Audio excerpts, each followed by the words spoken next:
तो दोस्तों कैसे हैं आप सभी। मैं आशा करता हूं आप सब ठीक ही होंगे। तो दोस्तों जैसा कि हमने इससे पहले कहानी में जो कि प्रांजल ने मुझे भेजी थी, उन्होंने मुझसे कहा था कि मेरी कहानी को अगर आप अपने चैनल पर डालेंगे तो इसका अगला भाग मैं जल्द ही आपको दूंगा। और जैसे कि मैंने अपना काम किया, ठीक उन्होंने तुरंत ही मुझे उस कहानी का अगला भाग भेज दिया है, जिसे आज मैं आप सबको सुनाऊंगा। पर एक बात, जो लोग इस चैनल पर नए हैं वो सब्सक्राइब जरूर करें, क्योंकि मैं इसी तरह लोगों की आप बीती आप तक लाता रहता हूं। और अगर आपने इसका पहला भाग नहीं सुना है तो उसका लिंक भी मैंने डिस्क्रिप्शन में डाल दिया है, उसे भी जरूर सुन लें। लेकिन सबसे जरूरी बात, अगर आप मुझे कहानियां भेजना चाहते हैं तो मुझे मेरे इंस्टा पर फॉलो करें। मेरी आईडी है महेश आर्या यूट्यूबर।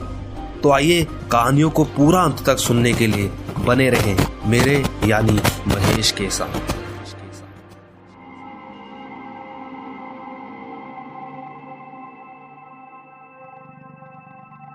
तो दोस्तों, प्रांजल ने अपनी कहानी में बताया था कि किस तरह उनकी दादी की तबीयत खराब हो गई थी और उन्हें हॉस्टल छोड़कर वापस अपने घर जाना पड़ा। आगे की कहानी मैं प्रांजल की ही जुबानी सुनाऊंगा। दोस्तों, मेरी दादी की तबीयत खराब थी तो कुछ दिन घर पर रहकर मैं वापस अपने हॉस्टल आ गया।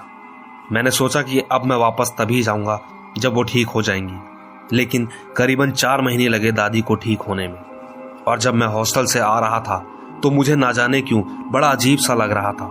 ऐसा लग रहा था मानो जैसे कोई मुझे घर जाने से रोक रहा हो। वो फीलिंग शायद कोई नहीं समझ पाएगा। खैर, मैं जैसे तैसे अपने घर पहुंच ही गया।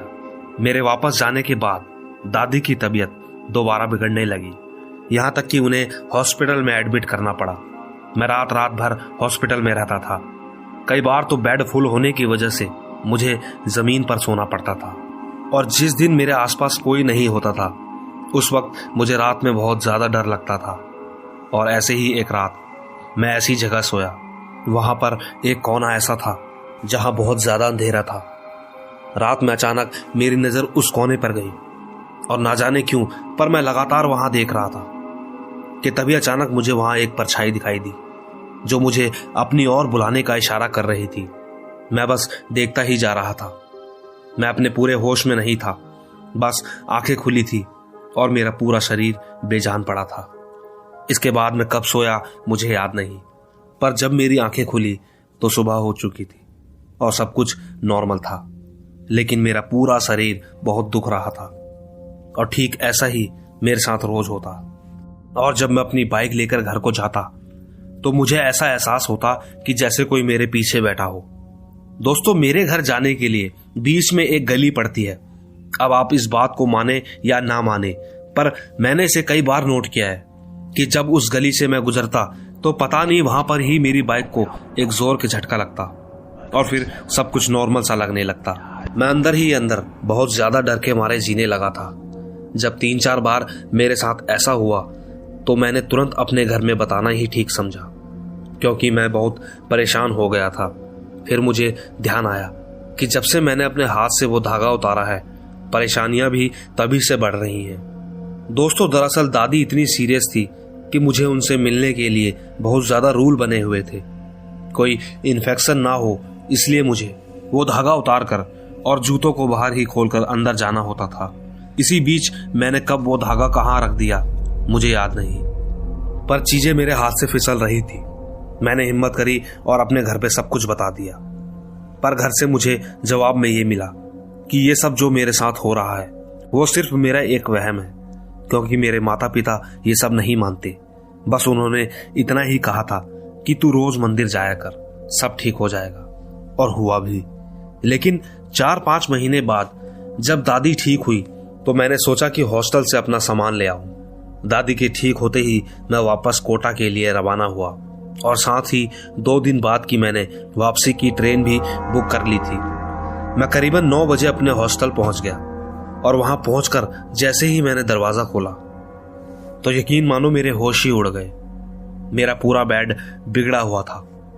मुझे अच्छे से याद है कि जब मैं घर गया तो मैंने अपने कमरे में हर चीज सही ढंग से रखी थी, पर यहां तो सब उलट पुलट था। एक बार को तो मुझे लगा कि शायद किसी ने मेरे पीछे इसे यूज किया होगा, पर ध्यान आया कि कमरे की चाबी तो सिर्फ मेरे पास ही है। यकीन मानो मुझे कुछ भी समझ नहीं आ रहा था कि आखिर ये हो क्या रहा है। यही सब सोचकर मैं बेड पर बैठ गया कि तभी अचानक मेरा दरवाजा कोई बड़ी तेजी से खटखटाने लगा। पहले तो मैं घबरा गया, पर मैंने हिम्मत कर दरवाजा खोला तो सामने मेरा दोस्त खड़ा था। मैंने उसे गुस्से में कहा कि इतनी जोर से गेट कौन खटखटाता है, तो उसने कहा कि बस तुझसे मिलने की जल्दी थी। ये बात सुनकर मेरा गुस्सा एक सेकंड में कहीं दूर चला गया। मैंने उसे अंदर आने को कहा। वो मुझसे मना करते हुए बोला कि जब तू यहां नहीं था तो तेरे रूम से रोज कुछ अजीबोगरीब आवाज आती थी, कभी गिटार की आवाज तो कभी किसी के हंसने की। दोस्तों, एक तो वैसे ही मैं बहुत डरा हुआ था और ये बात सुनकर मैं और घबरा गया। मैं भागकर सीधा हॉस्टल की बैल्कनी में आ गया और सोचने लगा कि आखिरकार ये सब क्या है। काफी देर बाद मेरे दोस्त ने मुझसे कहा कि एक काम कर, अपना सारा सामान पैक कर और मेरे रूम में चल। मैंने ठीक वैसा ही किया। 2 दिन ठीक रहा तो मैं तुरंत ही वापस अपने घर को निकल गया। मैंने दोबारा अपने कमरे की तरफ देखा तक नहीं और सीधा घर पहुंचकर ही मैंने दोबारा अपने घर वालों को सारी बात बताई। तो इस बार उन्हें मुझ पर यकीन हो गया और मेरे पिताजी ने 2 दिन बाद मुझे एक अंगूठी दी, क्योंकि हमारे यहाँ जब किसी बड़े की मौत हुई थी तो उस वक्त उनके क्रियाक्रम में जिस धातु का प्रयोग हुआ था वह अंगूठी उससे बनी थी। मैंने अगले दिन उठकर सुबह सुबह अच्छे से नहा धोकर उस अंगूठी को पहना। उसके बाद से लगभग ठीक ही है। लेकिन फिर दिवाली की रात आई। मैं अपने कमरे में आराम से सो रहा था। 1 बजे करीब अचानक मुझे ऐसा लगा जैसे किसी ने बहुत जोर से खिड़की को खटखटाया हो, और फिर उसके बाद ही सब शांत भी हो गया। तब से लेकर अब तक मुझे कुछ भी एहसास नहीं हुआ है। लेकिन दोस्तों, मेरा मानना है कि वो रात को सच में खिड़की की ही आवाज थी, ना कि पटाखों की।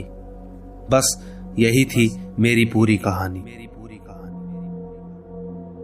तो दोस्तों, आइए चलते हैं दूसरी कहानी की तरफ। इसे आप एक तरह का छोटा सा किस्सा भी कह सकते हैं। दोस्तों, मेरा नाम विक्टर है और मैं असम के सिलीचर शहर में रहता हूं। और ये घटना मेरे साथ 2017 में हुई थी।